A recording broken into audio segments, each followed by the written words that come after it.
welcome to the show. Hey, Eddie. Thank you guys for being here. Seth Wickersham coming up. We'll talk quarterbacks. It's a great conversation. I'm glad you can hear it. I got a couple things. One, I went to the Cubs game last night. A lot of fun. Weather got good. We were worried because remember, went to the Cardinals and it rained us out. Yes. Oh, yeah. It was terrible. It started raining again. Oh, no. Kevin, we started to think it was us. Yeah. You guys bring the rain? Bringing in the rain everywhere Instead, we go. we brought the loss. Oh, no. Yeah, I know. That's worse. It's all right. Not really. Because they won 2 or 3 from the Braves.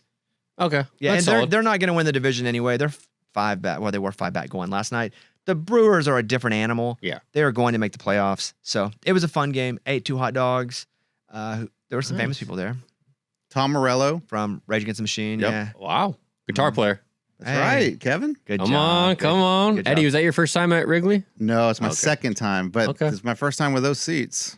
They're nice. Yeah, the picture. Actually, I saw a pic. Yeah. Those Oh, are nice. dude. We're probably like 7 rows back from home plate. That's legit. Yeah. You see everything. And the coolest thing that I liked from the angle we were at was just to see the curvature of the ball when it gets hit. Just to kind of see like, oh, man, that's going left. No, it's not. It's curving right. And then you see the outfielder Oh, track yeah, we it. could see the up against the pole, like the Yeah. line on the pole. Isn't that crazy? The outfielders, like how they get that tail, and you're just like, how do you Yes. read that? Yeah, it was fun. We had a good time. That's awesome. We spent all day in Chicago yesterday. I went to promote a bit of the other podcast that I do with Matt Castle. Because this one doesn't need it. This one's a baller. Did you throw our podcast in there just like, yeah. This one, Yeah. I didn't. Okay. I went up with intention of that one to promote that one. Remember, we don't need it. Eddie. Right. Yeah, right, this one's right. a baller Right. podcast. But Yeah. you know what Bobby said, Kevin? Because he went into I saw 2 of your interviews out of the 3, and the one that they weren't broadcasting in the You room. watched the Cubs one too, so you saw 3 of the 4. Okay, yeah, 3 of the 4. But the one that we did not watch, he comes out, he's like, "Oh man, you guys didn't watch that? I threw you guys a shout out." Really? I did. I swear to God. I'm like, did the one that I didn't see, you threw a shout out? So I get there, and that's, Barstool's a mostly male audience. Yeah. So it's a different audience that can be exposed to me and to, hopefully, some of them will go and sample lots to say. Like, that's the goal. Yep. And so go up, and I do mostly sports with Brandon Walker and Mark Titus, who I'm a big fan of. And so they do their show. It's a YouTube show they do every day, and it's a podcast. And they do their show live every day, same time. And so I hop into that show. And I walked in, and they had already started a few minutes earlier. So I was a little discombobulated because I had never met them in person. I'd only been on one of their shows through this studio when I did it virtual. Okay. So I walked in, and I was like, oh, and they were already going. So I just sat down on the couch, and I liked it because I just kind of jumped in, just kind of fell in, and they asked me some stuff. But I did plug the podcast that Matt and I did, and we just did an hour talking about all kinds of stuff. I didn't say anything about Eddie. Nah. He didn't really come up. Yeah. And George Burge was with us, who's a friend of ours, but George now has 2 number 1s, and had something come up about new country music. I'd have given George a shout out. Didn't come up. I knew they were watching on the television out in the main lobby. There's like a room they have that's like a chill out room. Okay. But I didn't really feel the need to like shout them out. No big deal. Like force them. The other one they watched was called The Yak, and it's like a hour, 45-minute YouTube show podcast. And it's like everybody that's up there all sitting around. And I did the gauntlet, and you go in the gym and you do all these. Oh, yeah. I've seen clips and videos of that, like shooting. I crushed it. Did you? He crushed it, Kevin. Crushed it. I'm not here to gas myself up because there are many times I don't crush stuff. But it starts off with a beanbag cornhole. Okay. And you can't touch a bag, and they go, and you have to grab and start throwing one at a time. I grabbed one bag across the gym, nailed it first, Shut up. right in the In the hole. Nothing but a hole? right in the hole. Nothing but a hole. And I was like, oh God. So then I go, I suck kicking, but of the first 3 balls, one of my balls went in, and it Field goal? no, soccer. Soccer. Okay. Sorry, hey, Okay. classic American. Football. I didn't see it go in, but they're watching the line, and apparently the ball went behind the goalie's hand over the line. I kept kicking. They're like, no, it went. So I went. The next thing is a wiffle ball, and you have to throw it to yourself and hit a home run over this out of the gym. The timing's weird because you're throwing it to yourself and trying. Dude, I ripped it. Home run, first swing. Gone. Dang. The next one is a quarterback throw with a hole, and you got to throw the ball through the first throw through the hole. Dang. And I'm like, I'm on fire. I lose my shoe on the gym in the basket. So my shoe comes off, and I'm one-shoed, and I hit my 4th 3-pointer of the 4. They have a rack, so I shoot one. Almost made the first one. One of them, the third was an air ball. And I was like, calm down. Drill the 4th one. Go across, drill it. It did the whole thing in like 36 seconds. So I was really feeling great about that. Yeah. I did the whole interview with them. Never said anything about Eddie. Sorry, buddy. It's okay. They didn't ask about it, though. Didn't expect it, really. Right. Did the Cubs one. and they were in the room, and it's the channel in Chicago that has the Cubs, the Bears. It's called the Marquee Network. It's a television network. Didn't really bring up Eddie or George. There was no reason No, to. yeah, it's all good. Didn't come up. All good. It came up on this other podcast that I did called Macrodosing, which they do a lot of culture stuff. They talk about sports a little bit. And I go in, and one of the guys that hosts it is very popular. His name is, well, not his real name, but PFT. Yeah. Is what he goes by him. Very Big Cat. popular. Yeah. And so he was like, hey, he was in Austin for like 8 years. He's like, I used to listen to your show all the time. And he was like, it's crazy that you have all these people you've always worked with. And I was like, yeah, like, they didn't give us any money. So I just brought in my friends. And I was like, my friend out here today, Eddie, he's like my best friend, but he's also been on my show now for 12 years because I just surround myself with people that put me in a better place. And so I gave Eddie a shout out. And then we're talking about music. And I was like, there's a lot of music like in Nashville, you just naturally are embedded in it if you're in the industry. I was like, my friend George out here, George Burge, had 2 #1 songs, but he's like part of our group. Like it's just and so I gave them both a shout out and I came out. I didn't know they weren't on TV. I didn't know that it was wasn't. the one that we weren't able to watch. I didn't know it wasn't You on. didn't even have an option? No, because they were No. watching a different show. The other guys were watching like a different betting show or something. Yeah, we were there with like that's other cool, interns in the room. Yeah. So Yeah. Bunch of young guys. Yes. I didn't know they couldn't see it, but I didn't say it because they were there. But I did give them a shout out. I was like, I shouted you guys out. They're like, shut up. We watched it for 3 hours. You never said anything about us. Yeah, coincidentally, the one that we Yep. couldn't see, he shouted us out. No, we appreciate that though, dude. Thank you, man. You didn't have to do that. Thank you. I didn't. Do you feel the pressure at all, like when you're on the other 3? Like, I know you said To shout them out? No. Yeah, okay. Just making sure, like, I don't know. There's if no you're, pressure. I know there isn't, but I'm just saying, Why like, would this is not 1999 party line. You call in and say hi to your friend on the radio. I know, but I can see Eddie, like, sitting in the back looking at you, like, No. wide-eyed, like, yeah, Bobby, say my name, say my name. Honestly, if he would have never said anything, I wouldn't even have thought, like, did you give me a shout out? No. But he came out of, like, straight out of the studio and was like, man, did you guys see that? I just gave you a shout out. Like, you know that we can't see it. I didn't know they couldn't see. That's funny. I didn't know. So, yeah, it was good. It was an awesome day. Yeah, I kind of felt bad for them because they had to sit there for like 4 hours. I did all these interviews. Dude, Barstool, that place is like, it's like sports heaven. It's Yeah. all dudes It's just about. all Yeah. dudes. They got a full gym, Yeah, a workout gym. simulator. Oh, that's cool. A golf simulator. Dude, you name it. The way I told my wife is like, if our boys had their own business and you're like, you get to decorate it however you want, do whatever you want, that's how it would be. That would be it right there. And it's just a bunch of dudes. I'm sure they're doing jobs, but just sitting around. Dang. Like on laptops. Who Yep. knows? I'm sure they're working on Right, things. right. But and then there's all these rooms they go and do podcasts and stuff. Is that their main hub or is it in New York? Do you know? So their main hub was only in New York. They opened this one up. I think they're moving out of New York to Chicago. I don't know, but Okay, that's okay. now the one. That's where they shoot the TV show from. They just started on Fox. Oh, okay. Yeah. Cool. So it was great, and I was super happy that they had me come on all the shows. Got some press for the podcast that we do. Love it. Went to the game. We went to the Sky Deck, which is You know what that is? the top of it used to be the Sears Tower, the tallest building in America. Which Oh, I don't yeah. think it is anymore. But we went up on top of that, and so you just go up to the top and look out a window. What do you think that ticket cost? Oh, no. No, just No. You're on Okay. vacation. yeah, and no, you're- oh no. 'Cause Okay, you're just going up the top and just seeing the scenic views, right? That's what we're doing? There's nothing to do up there. No, you just look out. Just look out. I'll say $45. Dang, that's Wow. expensive. It is. Dang, you remember my story? Not that good. That's what he expected. I mean, it's Chicago. It's Yeah, it's $60. Yeah. $65 a ticket. That's crazy, Wow, yeah. man. And I was like, we should go up to this. So I was like, I'll pay for everybody's because I'm the one that made them come there. I don't want to pay for $65 for something they didn't really want to do. So we all went up. So I paid like $250 for us to go out and look out a window. Mm. And then I was like, yeah, this is pretty high. It's cool. But we were in an airplane earlier. That was higher. He did say That's that. a good point. That He is a did good say- point. And it had windows. That is a good point. And so we got on this part, the glass like goes out over the city and you stand on it and Yeah. the bottom's out and they take a picture of you. There's a camera up. And so me, Eddie, George, and Morgan got in the picture.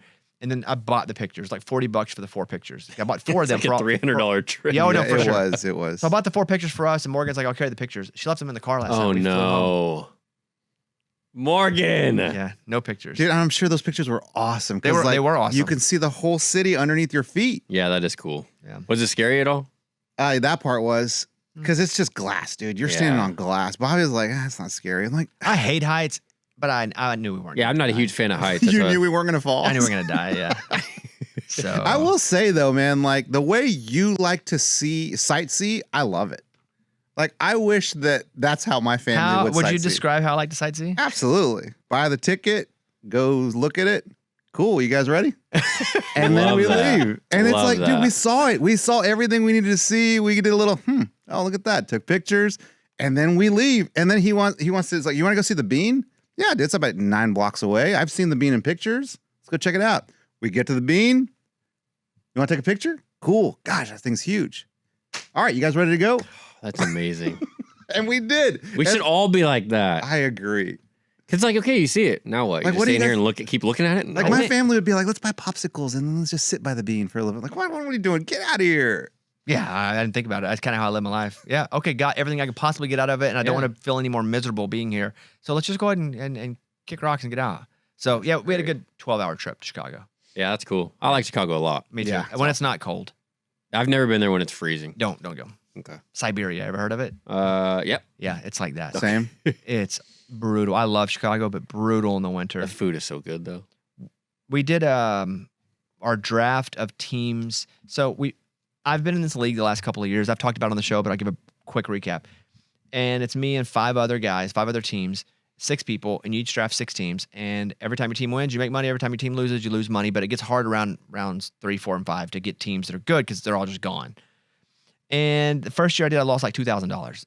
Second year, lost like a few $100. Third year, last year, I made like $4,000. Yeah, it's awesome. Yeah. And I don't think I figured it out, but I had a strategy going in because I'd played it a couple of times. And so on this show, I was like, you guys want to get in, but there's no limit to what you can lose. But there's also no limit to what you can gain. We had Matt Stell on, who's our friend, and he was like, yeah, somebody lost like $10,000, won like 10, whatever it was. Oh, boy. So you guys decided to come in at 25 and 25%. Yep. And I'm 50%. So I text everybody. I'm like, hey, the draft is at 8 o'clock of these teams. And you guys be on text. And I'll try to update you as we're going. But it moves fast. And so Kevin's like, I'm putting the babies down. And I got to shoot some influencer videos. Oh, no. Some drink station. Yeah. Priorities. And Eddie's like, cool. Well, I knew Kevin was with the kids. So I sent Eddie the Zoom link. Just hop on the Zoom that I'm on when we do the draft. So Eddie gets on the Zoom. So he's able to text without me even texting him, like he's listening in. And at first, you bid on who gets to pick their draft slot. So I've done this a few times now. And I know you can get a pretty good draft spot for pretty cheap early. So I'm like $200. I want to pick my spot. And they're like, great. So I picked the 3rd spot because it's snake draft. Okay. So if I had to pick first, you get a Buffalo or Baltimore or whatever, and then you have to wait till pick freaking 12. Right. So I pay $200 and I get spot 3 because I feel like there are 3 teams in that A tier. We paid 200, right? Like, No, I paid 100, you pay 50-50. You don't have to Right, pay. right, It right. happens at the end. They either put it on your bill or take it off your bill. Okay. So what do you think the 3 teams are on the A tier? The A tier would be In Buffalo. my mind, there could be Yeah. more. Okay. Buffalo, Baltimore, and Philadelphia. Kansas City. I was gonna say Kansas They've City. been to the Super Bowl 3 years in a I row. know. And I'm not trying to be a hater, but Oh yeah, you hate Kansas City. I forgot because they Oh, no. they threatened the Patriots. but Oh, I, no. okay, Legacy. it was between Philly and Kansas City, if that helps. Okay. So in Philly, you could put in the A tier for sure. Yeah. I didn't because my friend's a Cowboys fan and I respect that. I appreciate Yeah, that. yeah. And I was Amen. watching, too. So I get the 3rd pick, and I'm like, boom. So first pick, Buffalo, figured. Second pick, Baltimore, figured. I'm like, I'm sitting here, I'm gonna take Kansas City. Okay. So I take Kansas City, feeling good about that. Had Kansas City last year, made me a lot of money. So 4, 5, 6 happens, and it goes 6, 5, 4, 3 back to me, and I'm ready to take the Packers. Which, by the way, I was looking at the odds, Super Bowl odds for this year. Buffalo and Baltimore at plus 600, they're the leaders. Philadelphia, then the Chiefs, then the Packers, Oh. then the Lions, then the Commanders, then the 49ers. Oh, my. Well, so I was like, I think the Packers, but the Bengals are all. I was telling Eddie beforehand, somebody's probably gonna take the Packers, but if they don't, we should take the Packers. If they take the Packers, we'll take the Bengals. And he's like, Bengals. I like Cincy. And I'm like, in my mind, I'm going, man, I would take the Packers, but I like Cincinnati too. But And then- I just sent the text. no. I just said, You were fighting for the I sent the text. I was like, I like Cincinnati. And then it came to Bobby. and the Packers were there. Packers Dude, were there. you should have heard his voice. He was like, yeah, let's go. Yeah, we'll go Bengals. Oh no. I didn't want to not give you guys a voice. I know. Would you have gone Packers, Kevin? Yes. Yeah. 1000%. Yeah, just based on preseason odds Well, and, that and and- expectations. Absolutely. Anything, I mean, I love Joe Burrow. Their offense is awesome. But anything you know about the Bengals are the first 4 weeks, they're probably going to lose 3 games.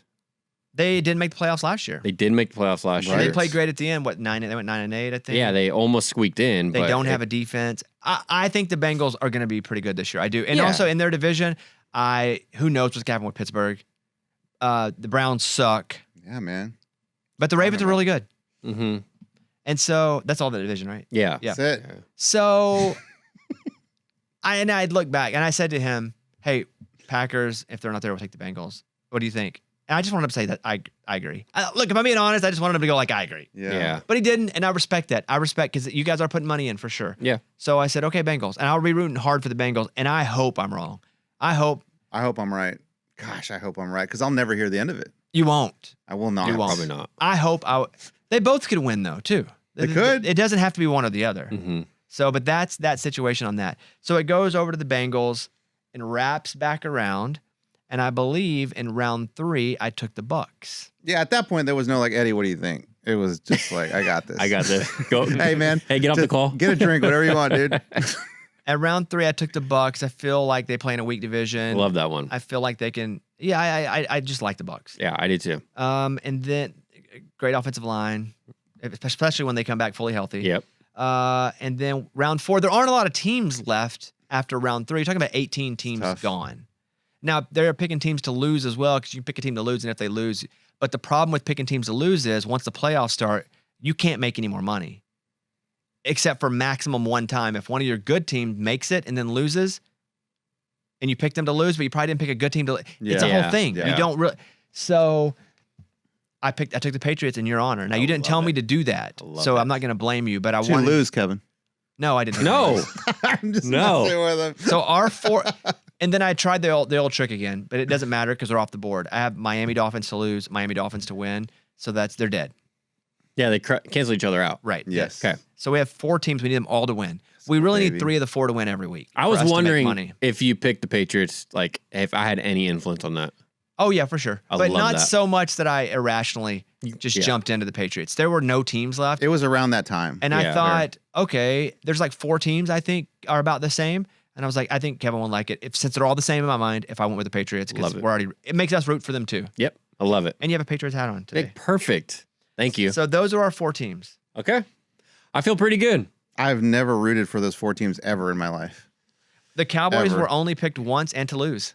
Yes. It's the first year that's ever happened. Really? Somebody always picks them to win. They were never picked to win. They were only picked to lose.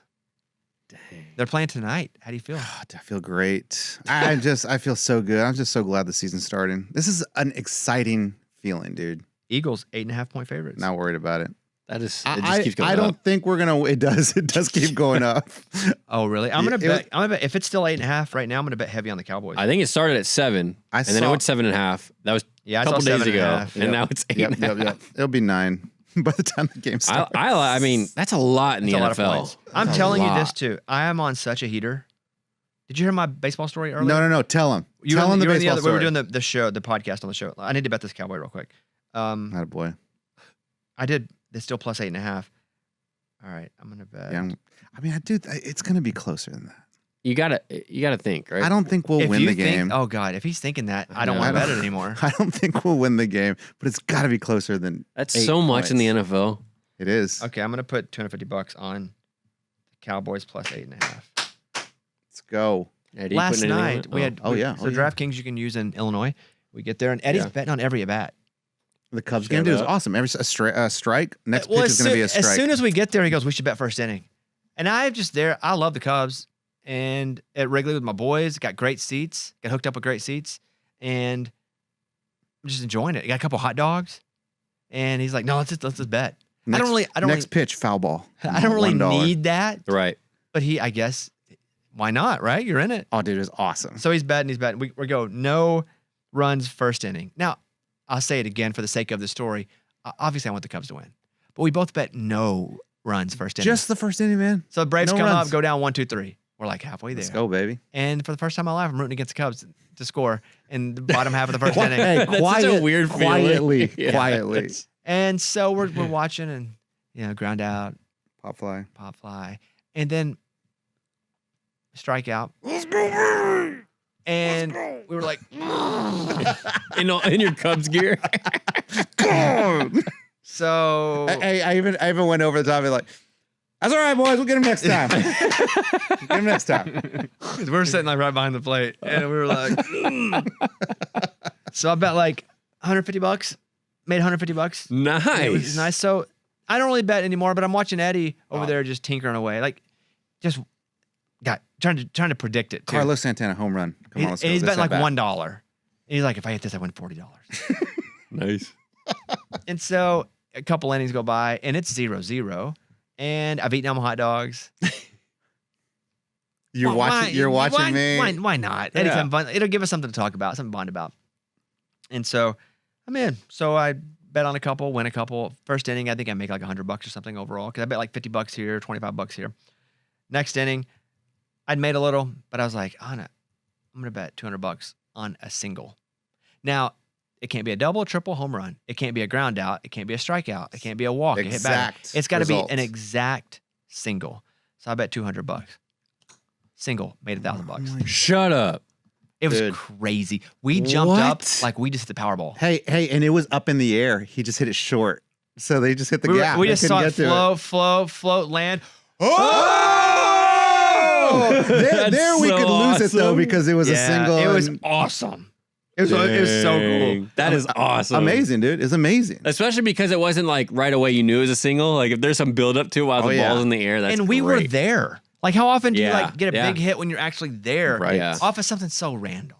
So random. It was crazy. That's amazing. Yeah, not gonna lie. Even I was I'm like, going I can't- Cowboys tonight, But baby. I've Let's been, go. yeah, I've been hot. I've been hot. So, because I crushed last week. Listen, I'm not a good bettor. I'm a fine bettor. I'm an average bettor, I would say. Not a bad bettor, but not a good bettor. So I don't think what I say is the gospel. I'm not that guy. I don't have stone cold locks. I'm pretty hot right now, though. Yeah, so ride love it. the Let's wave go, until I'm not let's hot go. anymore. Love it. Remember Cowboys a couple plus years 8.5. ago, like first Yeah. 2 months, you couldn't lose. I won like 10 individual in a row. I remember that. Yeah, that was good. Maybe I'm back on that track. Maybe. Go. So Cowboys plus 8.5. I love it. Let's get it. I did want to do a couple of, because I have college and NFL games I'm most interested in. I want to go to college first. I have San Jose at number 7, Texas. Texas is a 36.5 point favorite. I'm so interested because I just want to watch Arch again. You want to see him Yeah. shine? I want to see him try to build a career, like fairly try to be a quarterback and not have to play the number 1 team in the country. Well, Texas was number 1. No, Yeah, Texas yeah. won. But not to play like the top defense in the country. His first game, and then everybody jump on him. Yeah. I hate that I'm rooting for Arch. I hate it. Mike, I hate it so much. I love it. I like Arch, and I think it's because I like the Mannings in general. Hmm. And so I'm rooting for Arch. Yeah, you're not rooting for Arch the Longhorn. I hate Texas. You're just rooting for the I'm individual. rooting for Arch, man. I am. Because I hate when people jump on somebody and go, they're done. Yeah. Write them off. It was like, it's why I became such a big Caitlin Clark fan. Because she was obviously awesome coming out of college at Iowa. But I wasn't like, but everyone's like, there's no chance she's going to do this. And it was just like nonstop dragging. And then she started the season and wasn't hot because they came right out of college to the WNBA. Mhm. People were killing her. And I was like, I'm in. I couldn't root harder for Caitlin Clark. And so I became a big Caitlin Clark fan. I'm rooting for Arch. I hope Arch throws for 500 yards and Texas loses. I'll get you a jersey, man. There you Yeah, go. no, I don't want a jersey. There you go. So that game I'm interested in. I'm interested in Oklahoma State at Oregon. Now, Oregon's a 28.5 point favorite. But in one of the pressers, they go to Dan Lanning and they're like, Gundy, he said you got to spend $40 million on your roster. And then Dan Lanning just slides into it and goes, we do invest a lot in winning here at Oregon. And I feel like the teams that don't invest a lot in winning, because you can invest a lot in winning or you can not invest a lot and have an excuse for losing. And I was like, oh, he took him out to the woodshed in a very nice way. Yes. And so they're playing each other. I can't wait for it. That's awesome. And Oregon's probably going to serve it up. Yep. And I like Oklahoma State. And I like Gundy, but I thought that I liked that. That was And awesome. Just the calm Gundy demeanor, crying too. about money. Yeah. Like, Oregon doesn't have anything unfair. If you're crying about something unfair, I get it. They have Nike, but yeah. No, that's not unfair. Anyone can have a Nike. T. Boone Pickens, dead. But billionaire, built their stadium, they had all the nice facilities, like everything at different times. Who was that guy? What did he do? Oil man. Oil man. Oil of man. course. Oil man. Do You still have Lanning's number? Yeah. You ever send him a little text? Nope. I don't text anybody. I don't want to text anybody. I don't want to bother people. I don't bother people. I could. But you don't. I got the power of I could. I got 2 other games college-wise. Arizona State at Mississippi State. This is interesting to me because will Arizona State and Dillingham, they're a top 15 team. They had a great end of the year last year. They lost to Texas in the playoff, obviously. They're playing an SEC school in an SEC stadium that is not supposedly good, but they are on the slight rebuild, and I like them now because I watched Any Given Saturday. I like the coach. I like Levy. I think both of those teams are going to see who they are. Yeah, I'm excited for that one too. Like Mississippi State, they played Southern Miss. It was pretty close for a while. Yeah. That game is interesting to me for a lot of reasons. It's a Big 12 school. It's an SEC school. It's a team on the come up. Arizona State, like on a national level, a prominent level, with a coach who's now like the darling because he's like the youngest. I think he's 9. Yeah, something 10 like years that. old. Yeah. He's been on the show too. Yeah. Forgot about We had that. him on last year during the playoff. That's right. That to me is fun. But the big game is Michigan at Oklahoma. 2 top 20 teams, 2 legendary teams. You got a 5-star quarterback in Bryce Underwood at Michigan who played pretty well last week. They played New Mexico. I'm going from memory here. Look good. 18 years old, just turned 18. Wow. 5-star kid. And they're going to Oklahoma. And Oklahoma has a possible Heisman contender at quarterback. You know, the offensive coordinator and the quarterback both came down from Washington State.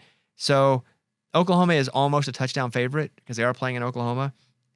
But that game is interesting to me because it's going to allow a lot of things to settle. How good is Bryce Underwood when he's not supposed to be that good? I mean, he's supposed to be good, but he's 18.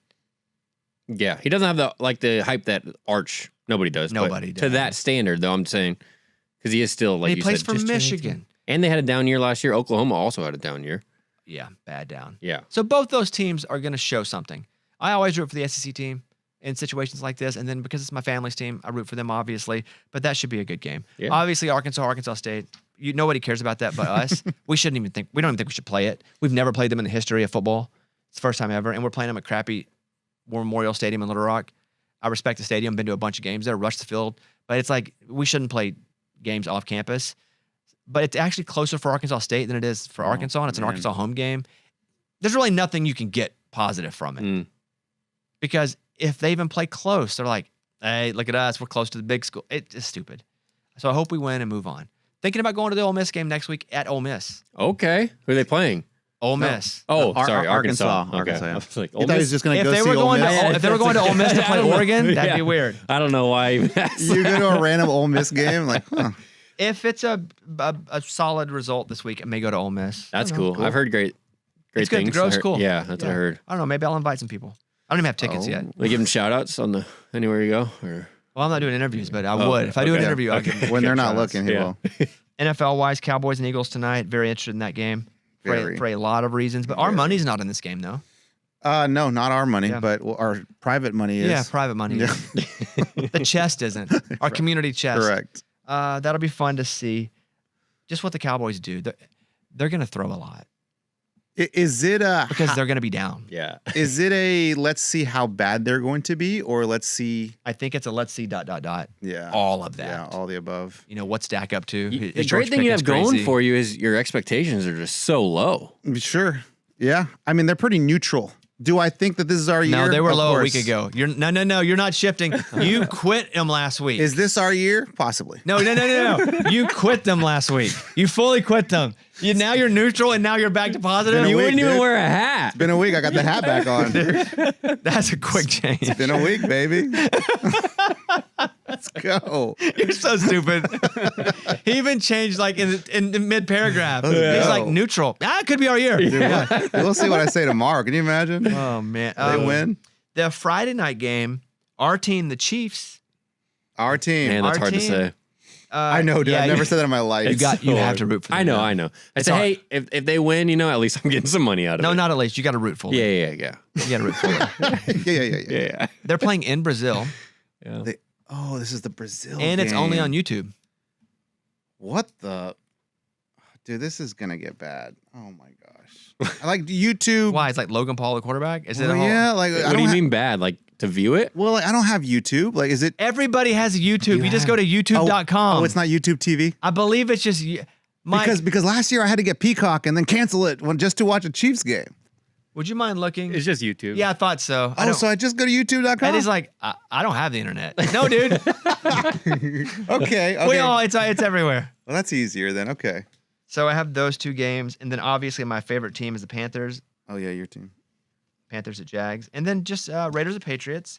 It's a little Kevin gets our game. Now Let's- we're rooting for the Our Patriots. game, though. yes, that's We're right. all Let's in. go, boys. So that's good. Bucks at Falcons should be interesting. Yes, need them to win. Yeah. Need that and one. also for that division. Mhm. That's a quick division game, huh? Yeah, and probably the top two you'd think would be in that division hunt. Yeah, it's like, yeah, I hope the Bucks are good. And Falcons the favorite to win the division. Are they really? Yeah, which is weird. And who are Bengals playing? The Bengals are playing the Browns. Let's go. Hey, they'll play them twice this year. I know. Yeah, Love that. We like that. Dolphins at Colts. That's crap. That's like the worst game of the weekend. Yeah, it's bad. That's bad. Cardinals at Saints. Also pretty bad, Pretty but there's at least bad, one man. team who's kind of okay. Cardinals, yeah. Steelers at Jets. That's the Aaron Rodgers Bowl. He plays for the Steelers. Yes. He plays for the Steelers. He used to play for the Jets. There you go. Thank Yeah, you for man, that. big bull. Giants at Commanders. It'll be interesting to see if the Commanders can be good again. I think they are, unfortunately. Panthers at Jags. My Panther team. My whole life been rooting. Yeah. rooting Yeah, for man. them. Pound it. Titans at Broncos. 49ers at Seahawks should be interesting. Oh, yeah. And then we get to like the good games. The Lions at Packers will be awesome. Yes. Come on, Or Lions. at least on paper, it should be awesome. Texans at Rams should be good. I wonder what's up with Stafford. Like, How bad is that? yeah, like his Yeah. back's always hurt him. I feel like he's always hurt. Something's always hurting. And then Ravens at Bills, that's a big boy. That's gonna be awesome. Oh, it Is there yeah. no Monday night game this week? There is. Do you know what it is? The Bears That's right. 'Cause I don't have and a lot. Vikings. Oh, yeah. Bears Yeah. and Vikings. Ravens and Bills. Like, that's AFC Championship type game. Oh, it could, yeah, definitely could be. Oh, yeah. No, it's going to be the Chiefs. It could be, for sure Yeah, it could be. But I'm for saying that's sure. type, It's- type game. Yeah, yeah. AFC type. But we need the Chiefs in there is what Yeah, we need. yeah. So, all right, there we go. Good luck, everybody. Thank you. Good luck to us, Our teams. our So teams. exciting. Okay, we're gonna break. Come back with Seth Wickersham, talk quarterbacks. Eddie got a new job. We'll talk about that in a minute too. Be back in a second. It is finally here. We've been waiting 200 days for this time to come. That's 4,800 hours. But who's counting, right? I'm talking about football season. NFL Week 1 is here. Quick little history here, so you can sound like the smartest person in the room. All right, first up, the most passing yards ever put up in Week 1 in a game, 554 yards. Rushing yards, Week 1 in a game, 250 yards. And of course, let's talk about receivers. The record for most receiving yards in the first game of the NFL season is 241. And you can look up who, but that's pretty crazy. Now, throw that at your friends. Be like, this is what's up. They'll be like, dang, you're the smartest person in the room. And not only that, if you want to be smart, what you can do is you can download the DraftKings Sportsbook app. It is an amazing app. I've teamed up with DraftKings for another football season, and they have an awesome deal going for new customers right now. It's super cool. All you have to do is download the DraftKings Sportsbook app today. Listen to this. Bet $5. That's it. And get $300 instantly in bonus bets, and then $200 off NFL Sunday Ticket from YouTube and YouTube TV. That's it. Just sign up using the promo code WHISTLES. You got to put in the code WHISTLES. Take advantage of this awesome offer. It's that simple. Get that $300 in bonus bets instantly and $200 off NFL Sunday Ticket from YouTube and YouTube TV when you bet just $5. That's crazy, but you got to use the code WHISTLES only from DraftKings. The crown is yours. All right, Seth Wickersham is on with us. And we were just talking about the book, Seth. By the way, again, it's American Kings, a biography of a quarterback, which you can pre-order, but it's not even like a pre-order because it comes out so soon that it's almost the same time. If you order it now, you'll get it basically when the book comes out, right? Absolutely. Great to see you, man. Good to be here. Yeah, congratulations on the book. A couple things. Thank you. I think this is great. It's super timely. Let's talk about Arch Manning for a second. And, you know, you write about how ruthless the recruitment was. How did they settle on Texas?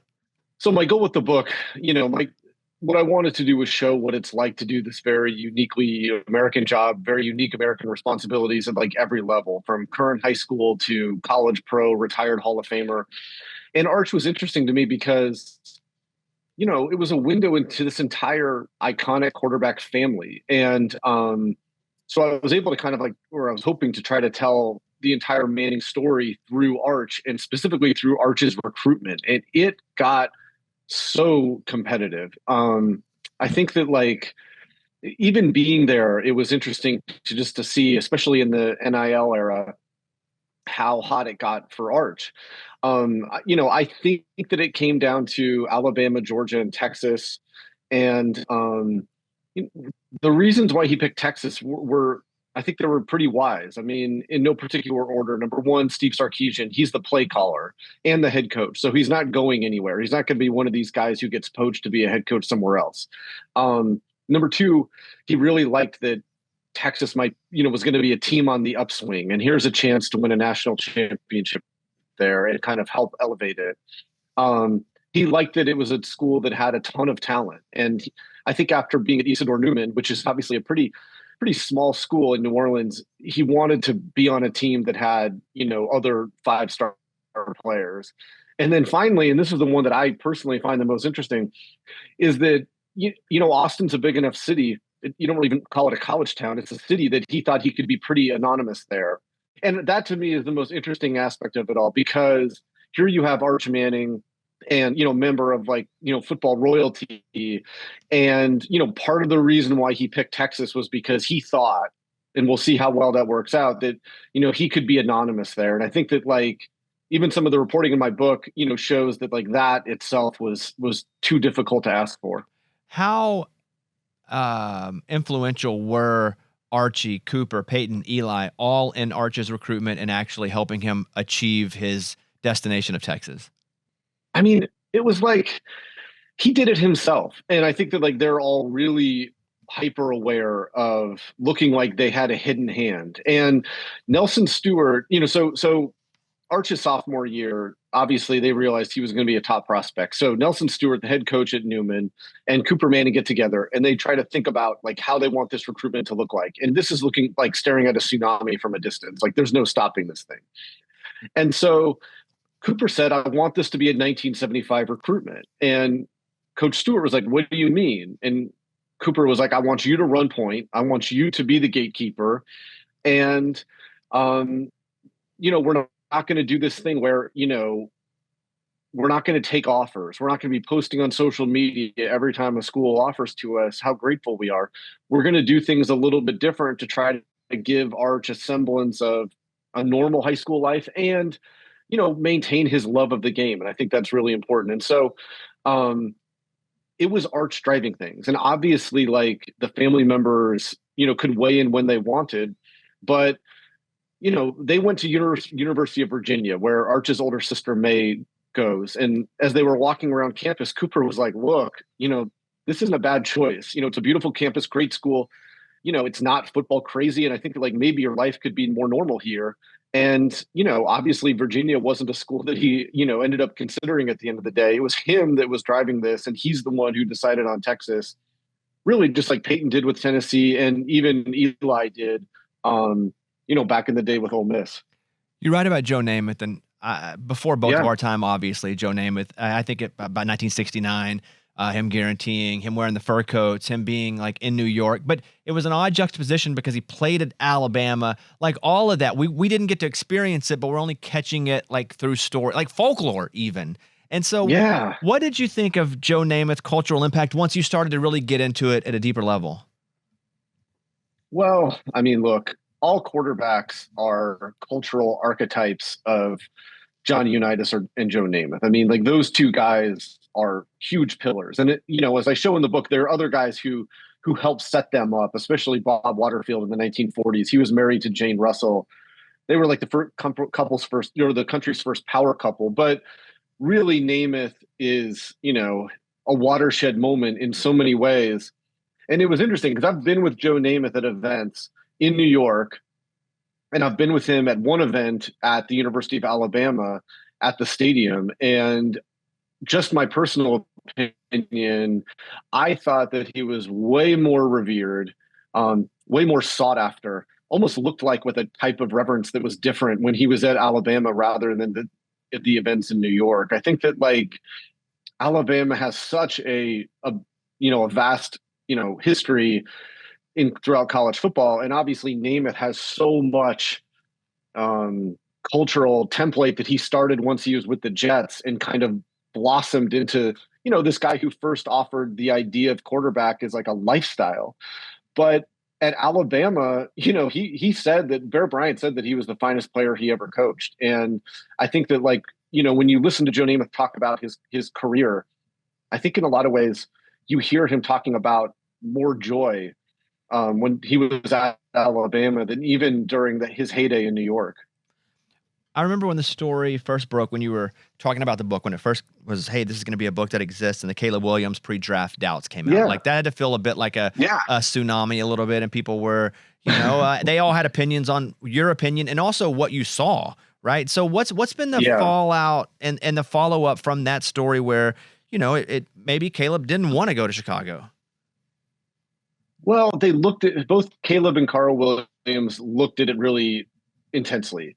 And I think that like one of the things that we forget, quarterback has become so big in our culture and so celebrated and mythologized that we think that they can do everything on their own. And in fact, like outside circumstances, context, those types of things have a huge impact on how successful quarterbacks are at the end of the day. And so when you're looking at a team like Chicago, who's going to draft you, and they have such a poor record of drafting quarterbacks, of developing them, of coaching offensive football, for Christ's sake, I think that it is very reasonable for the guy who's going to be the first pick in the draft to say, like, is there anything I can do? Are there any other options out there? Especially because he visited with Kevin O'Connell, head coach of the Vikings, reigning coach of the year, at the combine, and they really hit it off. And so I think that like what he was thinking of was like, is there a way to get myself to Chicago, to Minnesota to work for Coach O'Connell? There really wasn't. And at the end of the day, the choices that he was faced with was either go to the Bears or do what John and Jack Elway did or Archie and Eli Manning did and really create a situation that was completely untenable. And he wasn't willing to go there. As he told me, I didn't want to nuke the city. And I think that like, taking a step back here, I mean, Carl had huge fears about Chicago. He told me, Chicago's where quarterbacks go to die. And he really wanted his son. He was willing to be a lead blocker for his son if he wanted to nuke the city. But, as Caleb told me later, he wasn't really willing to do that. And it took a year, but they got what they wanted. And that's, they have an innovative offensive mind whose success is tied to Caleb Williams's. And, I think that Caleb played well as a rookie. A rookie year is largely about survival. And I think that like, if I'm a Chicago fan, I got to be pretty bullish right now on, what's going to happen there, because I think that he's going to do really, really well. So you think their mind has shifted because Ben Johnson is now the coach? Yes. So, I mean, look, the first year played out almost exactly to Carl's fears. And I mean, I'm not hating on the Bears here. The record is what the record is. I mean, they fired their offensive coordinator. The head coach didn't even last the season. It was almost exactly what Carl feared most would happen to his son. But I think they've got it right. And I think that like, again, some people are kind of down on Caleb after his first year. I mean, I wasn't like that. I saw him he was incredibly tough for one thing. He took a lot of hits and he always got back up. And, I think he made some pretty phenomenal throws in known passing situations, late in games when they were down. Those are the hardest situations in the NFL. And so I think that like there's a lot to work on going forward. I do think that it'll take some time. Like these things are never as automatic as we want them to be. But I do think that having a coach like Ben Johnson, who really changed Jared Goff's career, I think is going to be a great thing for Caleb Williams. What did you learn about Patrick Mahomes, as in more of the nuance of Patrick Mahomes that we don't get to see? Well, I mean, Patrick's fascinating, right? Because he's has come onto the scene so quickly and, established a dynasty so quickly, even in a way that Brady didn't. I mean, Brady wasn't throwing 50 touchdown passes his first couple of years in the NFL. That, he's somebody I had to look at, and it not just become because he's become like such a cultural phenomenon with everyone kind of copying his haircut, but because I wanted to know how he managed fame, because I mean, fame in 2025 is much different than fame in 2000, and it's much different than fame in 1970.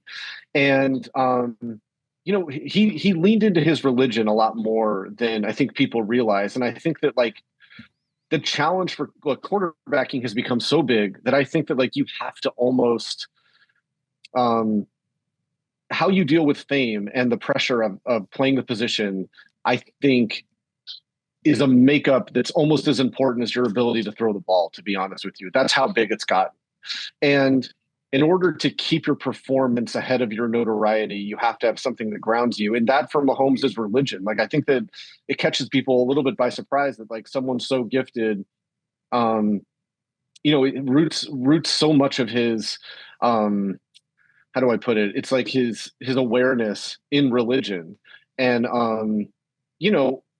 sometimes people roll their eyes when they talk about religion in sports. When it came to people like him and Kirk Cousins, I wanted to take them at face value and at their word and actually learn about how religion helps them navigate, again, what's a really tricky space.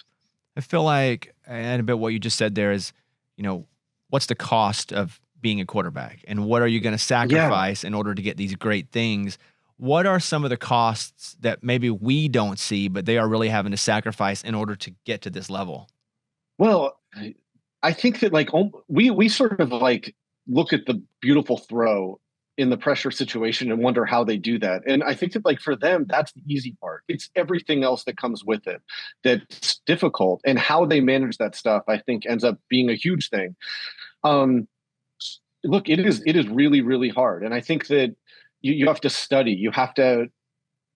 There's so much pressure on you that I think that like these guys have to create an ecosystem where they're kind of at the center of it, and they're almost detached and separate and isolated from reality in a lot of ways. As crazy as that sounds, it's in that way it's like very similar to like a politician or a pop star, whatever that might be. They have to be at the center of an ecosystem that protects them. And insecure, the greater quarterbacks get, I found, the more they volley between driving insecurity and almost like unreal confidence. And I think that like it's one of the things like even doing that, even making that leap to saying, well, I'm willing to be at the center of this ecosystem and have everything revolve around me, is difficult. Like, I spent a lot of time with Andrew Luck over the years, and that, as much as the injuries, if not more, I think is what drove him out of football, because I don't think he liked who he was as a quarterback.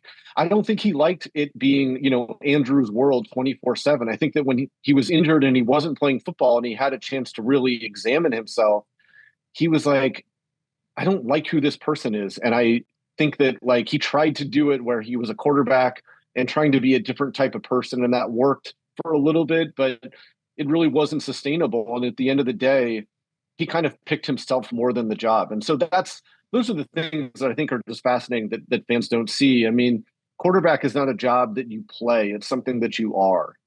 When you wrote this book, obviously you consumed yourself with quarterbacks of past, present, and even we'll call Arch Manning quarterback of the future. What's like the through line with all of these guys that are super successful?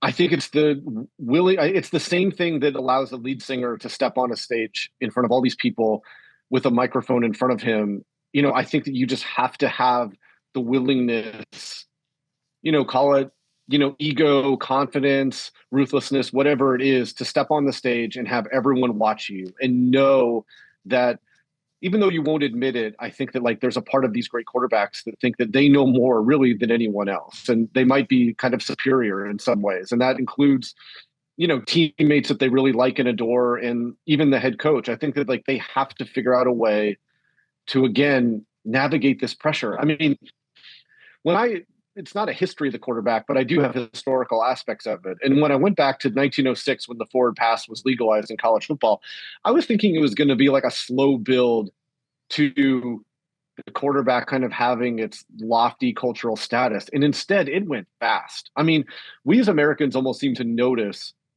that the spiral, a forward pass was something very unique and mystical and magical and worth mythologizing. And, even like 1921, quarterback named Bo McMillan at Teeny Center College in Kentucky. They go up to Cambridge, Massachusetts, and they beat Harvard. New York Times called it the biggest college football upset of the first half of the 20th century. And he returns to Kentucky, and they threw him a parade, and the governor was there. And the governor is saying, remember, at this time, politicians are about as high in cultural, job as you can possibly have.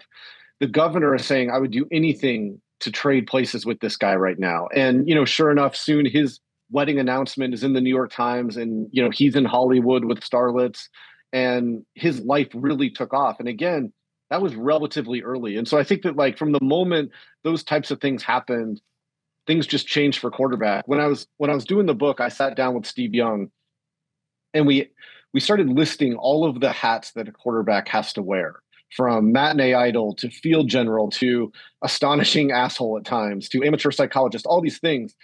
And we stopped at like 17. And frankly, like I think we could have kept going. And so it's just a different job than anything else that really we offer in American sports, and I think global sports too. The book is called American Kings, a biography of the quarterback, out September 9th. You can get it on Amazon. One question that's not super book related, I'm going to ask about Bill Belichick, because I know you spent a lot of time covering Bill. Yeah. What do you think his office is like in Chapel Hill this week?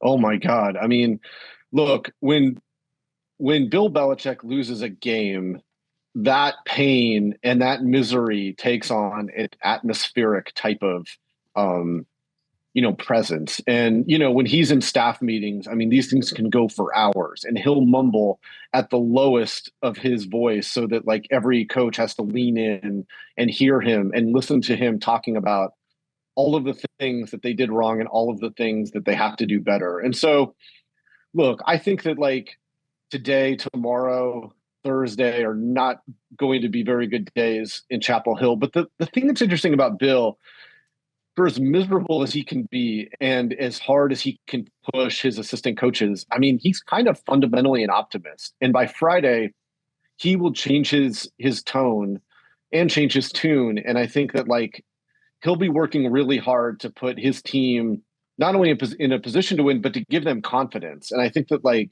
it's one of the aspects of him that I think is really underappreciated. And it comes from a place that's not like Vince Lombardi or Newt Rockne. It's a brainier type of thing where he says, look, if you do these things, this will put you in a decent position to make a play that could change this game. And, more often than not, he's right. But I mean, we'll see. I didn't see that game going as it did. I mean, I thought that he was going to come into college football and, coach like he was on a warpath and slap around Dabo Swinney's offense and all these things. And I think that like, look, there's a big talent gap and there's a learning curve, even for, the greatest coach of the Super Bowl era. Seth, really appreciate the time. I hope everybody checks out American Kings, and I love your work just generally too. So good luck. I hope the book sells a gabillion copies, and hopefully we'll talk to you again soon. Hey man, thank you. I love all the trinkets on your desk, and I really appreciate your time, and thank you very, very much. All right, Seth, have a good day, man. So big news, big announcement here. Eddie got a new job. What? Yep. Got to make some money somehow. Influencer? I thought you were doing it more for the love. No, it is for the love. I don't get paid for it.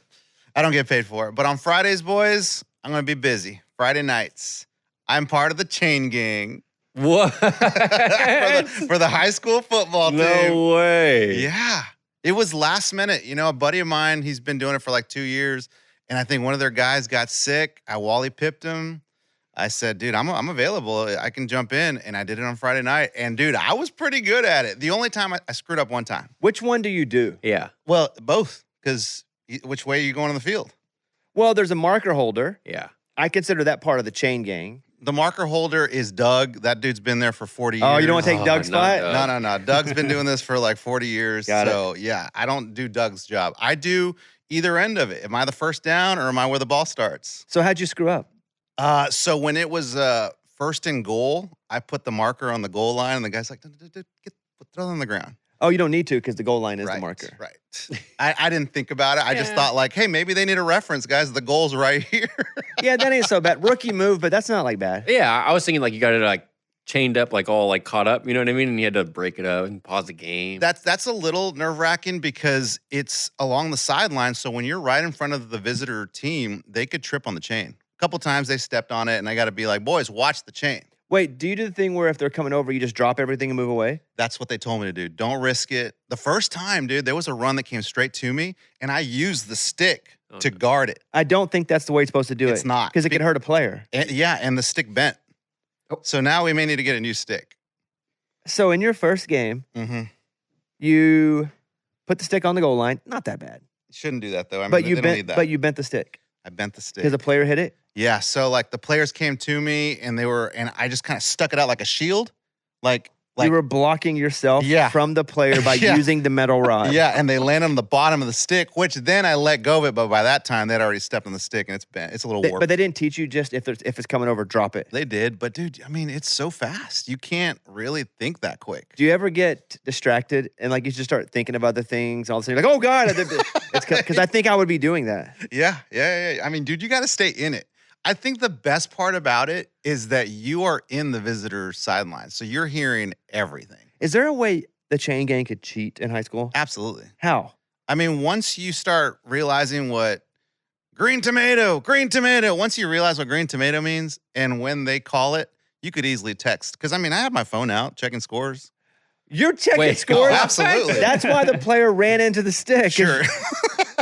Yeah, dude. I mean, it's a high school game. They're boring times, and you're just like, they're never. It's like 3rd and 20. They're never gonna get a first down, and here they come. And I'm like, oh crap! Put You the over phone there down. watching shit on TikTok? Yeah, but dude, I think You have AirPods in. Eddie's got AirPods in over on the side watching TikToks. I could easily text the other team and be like, yeah, dude, they're throwing green tomato every third. What was down. green tomato? I don't remember. That's an example. But like, when you start figuring out the He's trends the Connor Stallions of. Yeah. of the high school, He wears a different hat each time. dude. But it was cool, man. Like, I'm kind of excited about this. Did you get like a little power trip? A little bit. Did you wear the uniform? No, see, that's where I screwed up. And I don't know if I missed it in the text, but I wore like a white flower shirt, and like they were all the chain gang wore black, and I'm like, Did you know you were going to do it going into the game? yeah, they texted me 2 hours before the game. And you still wore a flowered shirt? I didn't even think about. I thought, you know what I thought? I thought they were gonna give me one of those orange fluorescent bibs, and they never did. So there I was with a flowered polo shirt. Oh man. And this is high school. High school, man, big time. Which is cool. Like, you know, there was so we were on the visitor side, and some guy comes up to me. He's like, "Hey, man, so I do the chain gang for our high school. Like, you guys are doing a great job. Thank you, man." Dang, respect among chain gangers? Chain gang, respect chain gang.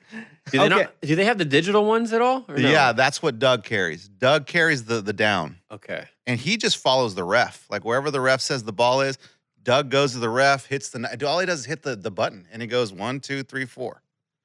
Instead of flipping it over. Instead of doing the flip, and he said, "Dude, it's a game changer." Did you ever have to go on and measure? No, I never went out on the field to measure. The Dude, whole game, they never call for a measurement? you need to bring No. that index card so you can put it right in between the football. Dude, what's crazy is like when the quarter shift happens, like how do you like? I was just kind of confused. Like, how do they know? Because you got to flip to the other side of the field, but they've got to keep that same mark. And the ref just does this thing where like he counts the links, puts his finger on it, follow me, and he goes all the way to the side, kind of does a little measurement, and says, "Put it right there." Well, you should mark it on the On like the chain. 35 yard line, right? Yeah, And he like- marks it on there. So then it's a 35 on the other side. It's a little bit of math though, because he's got to kind of move it exactly where it was. Like Yeah. within 1 yard. Like Yeah. there are Yeah. different places you can put it inside of Yeah. 1 yard. Yeah. I guess he's finding that specific spot. Yeah, And we can learn so much from you. dude, the ref was on it. If you guys have any questions about doing the chain gang or any kind of first down rules, like let me know. I don't think you know them yet. No. Number know. one rule: drop the pole. Yeah, I would think as soon as someone's coming, Yes. drop it. Yes. They told me that. Because the one that's not getting hit holds it, which holds it into its place. It keeps its integrity. Yeah. If both of them drop, which you don't need both of them to drop because they're 10 yards apart. If both of them drop, you have a chance to lose the integrity of where the ball is, right? Yeah. But both don't But have to I mean, drop. the time I stuck it out, I was the first down, so I felt like that runner needed to know where to get to. You know what I mean? I feel like it would have been an injustice to drop the stick a little premature before he knows where that yard marker is. Are they doing pylons for first downs as well? No, just me, man. Dang, all that pressure. Just me. The weight of the world is on you. I Are you know. worried about getting hurt at all? Nah. I'd be worried about somebody rolling up on me. They did tell me that When you have a force field, a big That's- metal pole in front of you, that's true. you ain't getting That's hit by true. anything. it's not that hard though, dude. It's like weak aluminum. I would think so. I Yeah. thought- I hope so. I thought it was like a big rod, dude. I'm like, with a big pad on it, but it's not. It's just like a little weak flag. It's just a aluminum stick. How could you cheat though, not passing along information? Could you manipulate, Mhm. like, let's say your team needs another half foot. If you worked on the same page with the person who is running where the ball started, you could have them like back up 3 inches and you could slowly move yours 3 inches, Yeah. right? Yeah, I thought they would check the tightness of the chain a little more. They didn't. And there were some times where I'd look over and like, dude, that chain is loose. I'm probably giving these guys half a yard right now. Dang. Yeah, so I could cheat like that. I can give them a half a yard. Do you get paid? No, I did ask, but no pay, no payment. It's all volunteer work. Well, they get what they get then. Yeah. I do Yeah, get that's free true. concessions though, like Now we're talking. yeah, Gatorade, hot Unlimited dog. Frito pies. halftime. I got it was free to get in, Well, that's good. which they didn't believe me because I had that flower shirt on. I was like, I promise I'm working chain game. How early did you have to show up? Just He 45 was there at minutes noon getting loose. early. Stretching, painting the lines on the field. He's running. He's doing runs with the poles, like doing sprints. Like Kevin said, you got to make sure that chain's not tied up. Yeah, but you only do every other game, right? Home games. Yeah. Because the home game supplies the chain game. So basically every other game. Mm-hmm. So how many is that total? 5 or something. What? So are you bound to do it now? Like, what if something happens on a Friday? I said, look, put me on the list. I'm like, if you think I did a good job, put me on the list. I want to do this every home game. And they said, all right. Well, what about the guy who normally did it? He's always going to do it. Oh, what, the guy Wally pipped? Mhm. Yeah, I don't know. No, there was. I'm telling you, after the game, there was no talk of that guy. You think you did such a good job they forgot him? I think so. Did you make friends with the guys other than Doug? what was it? There's another one though, right? There's 3 of you. Yeah. My buddy Reed. Okay. So my Reed. buddy Reed. I'm not our Reed, a Oh. different Reed, but I've known him for like 3 or 4 years. So Reed and I are tight. Doug was tough, man. Like it was almost like he looked me up and down. Like who do you think you are? Like have you ever chain ganged before? You had to prove yourself. Yeah. Yeah. Yeah. Because Doug's been doing it forever. Dang. Classic Doug. Yeah. Right. And I think Doug. I'm not 100% sure, but I think Doug was texting the updates to the newspaper. As it was going, Mm-hmm. seems like a little too many updates. Yeah. You know, like every time like they'd score, like Yeah, but they don't have anybody there like reporting. or watching the probably. game? But They I just should. every time we'd score, I don't think they have the reporting manpower to put somebody at every game now. Yeah, maybe not. And what's that website? The high school Max Preps. Mm-hmm. So maybe he was just sending them. you know? They may keep it updated then so people can check scores live, like Max Preps. Yeah. Oh, well, congratulations on your big gig. Thank you, dude. That's I'm- pretty awesome, man. Moving up in the sports world. Thank you, man. It's pretty cool. Do you ever think it'd be fun to be a referee? Yes. Like, that would be cool, right? It's a lot of school. I would No. only want to be a referee on the biggest of levels. When that doesn't work, it doesn't work like that. It's like you said, I want to be a Major League Baseball player. No, you got to go through rookie ball, so I don't know, dude. Refs seems like such a stressful position. Like you said, you can't daydream at all. you don't like- think being a ref in the NFL would be fun? Like, getting to be in it, see it, hear it, all the insides. I think it would be fun until they're like, Eddie, what is it? And I'd be like, guys, it could go either Eddie way. just runs in the tunnel like Forrest Gump. Like it's hard because I know there was this one play on Friday night when there was a holding, right? And it was like a holding on an offensive line was holding, and then the coach was yelling, "The holding was right in front of you!" And then the ref looks at the coach like, "I only have 2 eyes. I was looking at the runner." And it's like, well, that's still your job, but I'm thinking like that's tough. Everyone's just like the holding was right there, but you're like, dude, I was looking at the ball, not the hold. So you don't think it'd be cool to be NFL, MLB? No. No, I think it'd be absolutely too not. stressful, man. No. Oh, I think that would be so cool. I think it'd be fun to like go to school to do that. Mike, you think it'd be fun? I think that would be awesome. I wouldn't talk to the coaches. You can't. Yeah, why is this guy even like humoring the coach? But even like, you watch the college games, like their coaches are always just like talking to the refs. So you Yeah. gotta like somehow humor them. Yeah. It's a relationship, I guess. you don't got, I wouldn't. Just ignore them Yeah, I ignore him completely. the whole time. Doing my job. I think they have specific ones on the sideline judges Yeah. who are there to actually communicate with the coaches. That job I kind of Yeah, that would suck. especially when you get somebody that just like Bobby Petrino used to just bite heads off. Nick Saban used to bite heads Yeah. off. So that's fun. Congratulations. There was a weather guy when I worked the news. He would work Friday. He was a ref on Friday nights. Yeah. Jim Spencer. Go, Jim. He was a weatherman during the week, and then Friday nights he was a ref. That's awesome. That's cool. Kevin he says one of the top 3 moments of his life. Eddie, do you want to guess what it is before we tell you? 3 moments. He said he had a top 3 moment in his life happen.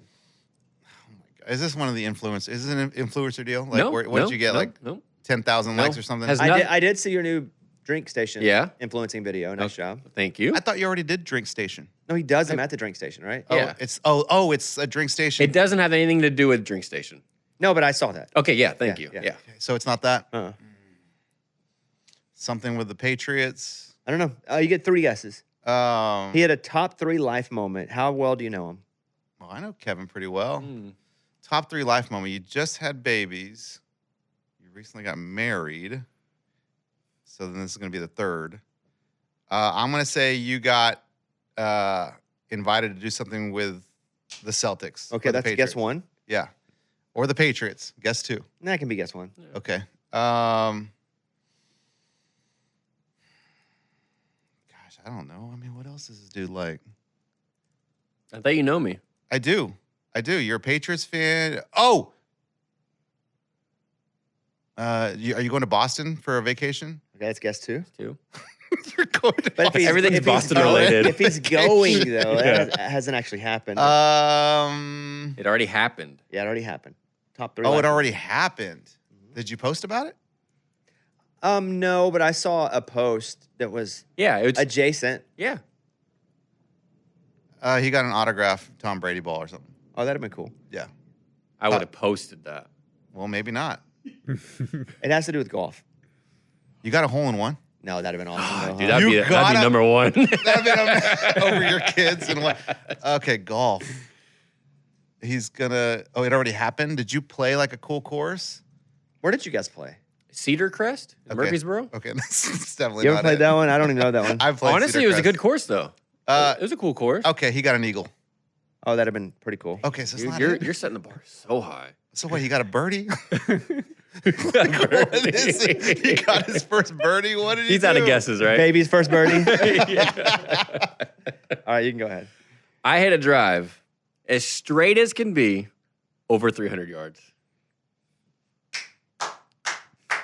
I mean, okay. Dude, you know that feeling. Hey, what's your tone about? You know I that mean- feeling. You're not even pumped for me. What's your tone? He had a tone. I'm curious to know your tone. Yeah, he didn't care. Over 300 yards. Okay, like, good job. Good job. It's probably going to happen again if you did it once. See, I feel like he's downplaying it. Downhill, wind. I'm all glad that. you were. Yes, I'm glad you downhill. weren't there because everyone else was stoked. We haven't had rain So, in thanks, like dude. a month. No, what were the factors? I'm asking you. Oh Really. yeah, no, it was just no downhill. No, maybe a little bit of wind. I think some crosswind was coming actually. Okay. Yeah, and then it went right through over the. There's this tree line that came out like halfway through the fairway. Boom, over the trees, tall trees, and then right over. It was like 308 yards, straight as can be. I mean, I've never done it. I You may don't think in the history of your golfing? probably hit a car path, so they kept rolling. Oh, that's See? a good point. But a legit 300-yard drive, Yeah, that doesn't This was happen. legit. That's not in my arsenal. It was my best day of driving by far. all around. All day? around. Yeah, I only had like 4 bad drives probably. Wow. Yeah, and I had like 5. I had 4 really good ones in a row, and that was the best one. So Obviously. you said you went over trees. So was this kind of just like you had to go that way if you were gonna? Yeah, it was either like, hit to the right of the trees a little bit and go around, or just go straight over the trees. To be honest with you, I was just hitting it and it went over the trees. I did not expect to do that, but it went right over the trees. I mean, it was a monster shot. I will say that Kevin's drive. I mean, he didn't play very well, but the driver. You struggle with the driver. I do. Was there I a do. was there a reason to take a shot at him? I though, know. there? I know. I think our So what does he normally shoot then, in your opinion? over 100, 110 around. Oh, no, not that high. Okay, 105. 101 maybe. Yeah, I mean it's over 100 Okay. for sure. And so I've played with Kevin, and the driver is left, right, straight. I always Unpredictable. slice it. Yesterday, when we played, it was on, dude. On. I've never seen it like this. So I guess this is cool for him. It's the start of something for It's you. so much more fun when you can hit a driver Yes. straight. Yeah, it is. Yeah, that's true. Well, congratulations. Well, what do buddy. you Thank think? you. What do you think, Thank you. Bones? About what? What's the question you're The asking? me? 300 and whatever yard drive. Okay. I think he's an athletic guy. If he's having a good day driving and he's swinging really hard, sure. It's just a great feeling. You guys Yeah. know with golf. Sure, it's when just you get a hold of great it, sure. feeling, dude. Yeah, it is a great feeling. I thought you had like an eagle. I think or- I don't really think it's a top 30 moment for you though. I mean, at the time, yeah. I think it's probably like a top 700 moment for you. Yeah, somewhere in there. Between 300 and 700. How much golf do you play? we haven't played in a week. We How haven't much played do since I we play? played. Nah, Yeah. I've only That's the played tournament. twice this year. That was only my second time. And how did that round get together? I have I family saw- in town. I My saw- brother, Wait, I thought you were with Ray. Did you not play golf with Ray no, at all? no. I haven't played with Ray in like 2 Did years. you see something? Maybe Ray and Pitts were playing golf together. Oh. I played with Pitts. My brother doesn't look like Ray. Oh. It was my brother and dad. Maybe it was that. I saw a picture of you guys playing golf. Yeah. Pitts, my brother, and my dad. How does that round get together? My dad and brother are in town, and we're like, we got to play around in golf. We had a nice Sunday, and then Pitts plays a lot of golf. So I was like, you want to come with? He was our fourth. How hard is it to get on that course day of or day before? I booked it a week in advance, got it. so that's was it, why. was it Wow. packed out there? It wasn't that bad. We actually had this group behind us, right? This guy hit into the opposite fairway, and then we were waiting for him to hit up, and he hit up and he had another really bad shot. Dude, this guy I'm not kidding, he had me Gilmore his club back to his cart. He threw it at his cart from like 20 yards away. I'd never seen somebody that mad. I don't get that. The weirdest neither. part about people that throw clubs is they usually aren't good golfers anyway. So you don't expect to. How can you expect to be good when you aren't good anyway? Yeah. Right. And then the next hole, they hit up on us. Like I can understand if you were a pro golfer and you wanted to throw clubs, because you probably don't hit that many bad. So when you do, it's a shock to your Sure. system. So what do you do when you're shocked? You throw a club, but like Lunchbox. He's not a great golfer. No, and he throws his clubs. It's like, what do you expect? You always suck. Right. Yeah. Like I would never throw my clubs because I'm like, what do I expect? Well, and then plus they're expensive. Like, Yeah, yeah, it's that like you're too. throwing money. I know. You're exactly. damaging money. That's what I thought. I was like, dude, you're not getting free ones after. If you break that one, you're not sponsored. Obviously, you're not sponsored by how bad you are. So this guy hit on you guys? Yeah, and then the next hole he hit on us. We think he was so mad that he was playing so bad, and then he hit up on us on the next hole. I'm not kidding, like 5 feet behind my brother. We were walking off the green. Was it the same hole though? Did he hit 300 yards too? No, he couldn't do that. he couldn't do that. He Hey, couldn't Eddie's do looking that. for a way to find hate in his heart. I know. Hate in his Damn. heart. I don't know if it's just the hole, maybe. And he did it. So get this, he did it right in front of the marshal, literally sitting on that hole watching all of us. He did it right in front of the marshal. And so we turned around like, hey, what the F, blah, blah, blah, you know. And then the marshal came up and he's like, I saw that happen. Like, I'll talk to him. I'm like, okay, like, come on, man. We look back. He literally has his arms around the guy. It's like the marshal knows the guy. Oh And boy. we're like, okay, well, what do we do? And plus here? the marshals, like what are they? I 80 know. years old? Yeah, he was. Yeah, he was. Yeah. But it's like, what do we like? We were pissed, but then we were having such a good time. We didn't want to ruin our mood. So then the next hole, we just kind of sped up, and then we never had any problems after that. I get triggered when people hit on me. Yes, that we were all. I mean, we were having such a good time. 7 holes in, and then got triggered.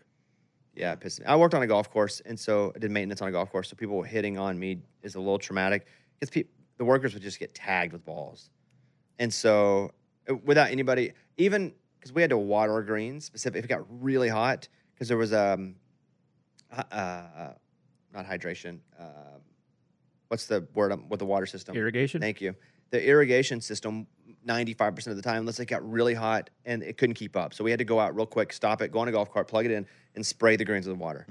And obviously we're on the green Right. with a hose on the green, and they would still hit on us. I saw guys' heads get whacked, like cut, They you wouldn't ever get even hit? like make sure you're looking at them or something. and like the foot.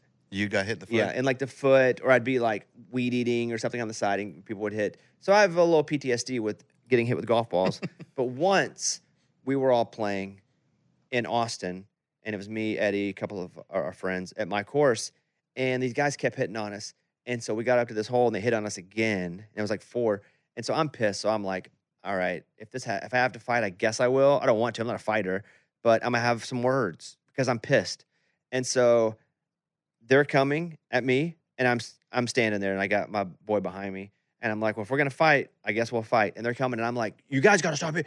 And I look back, and my boy's driven off and left me. Oh no. Oh, no. Bobby was all alone. No clubs, no boy. What the heck? He's like 200 yards down in the golf, And I'm like, oh my God, I'm about to get whooped by 4 dudes. Yeah, because talking crap on a golf course is cool when you have a foursome. Or yeah, you got a wood in your hand. Yeah. You got backup and you got clubs. And I didn't need all 4 people. I just needed at least one with some clubs. Yeah. Because I was having a word. And I looked back from my support. Oh my God. Well, sorry. all alone. You guys have a good day. The first thing I thought about was that hockey guy that just whooped that dude about a couple months ago. And I was like, I'm going to be that guy today. that gets whooped? No, the hockey guy. The hockey guy. You're going to be the whooper. Yeah, the whooper. Well, congratulations on your top 3 moments. Congrats, man. That's amazing. Thank you. Why are you being No, such a dude. hater. That's awesome, man. That's it. Enjoy football, everybody. Go Cowboys tonight. Go Cowboys. Are you betting? Yeah. Did you already bet it while I said that, or are you going to do it later? I'm going to do it later. I might use a no sweat bet. Oh, the ghost leg. The And ghost parlays leg is the greatest legit. thing. Yeah, that's built for you. Dude, that is my kind of perk. I think I only get like 2 or 3 or something. We have a ghost token. This is for DraftKings. You Yeah, have a it's ghost awesome. token. Do you know about this? Yeah. And then you can use it, your ghost token, if one of your legs doesn't hit. So Yeah. awesome. Yeah. And like, especially Saturdays, I like to do 16, 17 leg parlays. So if I hit 16 out of You need 17. like 10 ghost legs, dude. You need tokens like crazy. You need like you're going to freaking Showbiz Pizza. I do. Chuck E. Cheese, whatever the reference is. That's it. Thank you guys for being here. If you do go to DraftKings and sign up, it would help us a ton if you put in the code Bobby Sports. Like, it helps us because they're a huge partner of the show, and we depend on that. Keep us on the air, like we're on the air. Yeah. Keep the lights on. Yeah, but if you do it, that's awesome. Put in Bobby Sports as the code, and we will see you guys early next week, unless something crazy happens with the Cowboys tonight. Like they win by like 50. Yeah, we may have We're to do going an live. emergency pod tomorrow. So no podcast. Yeah. All right, that's it. Hit it.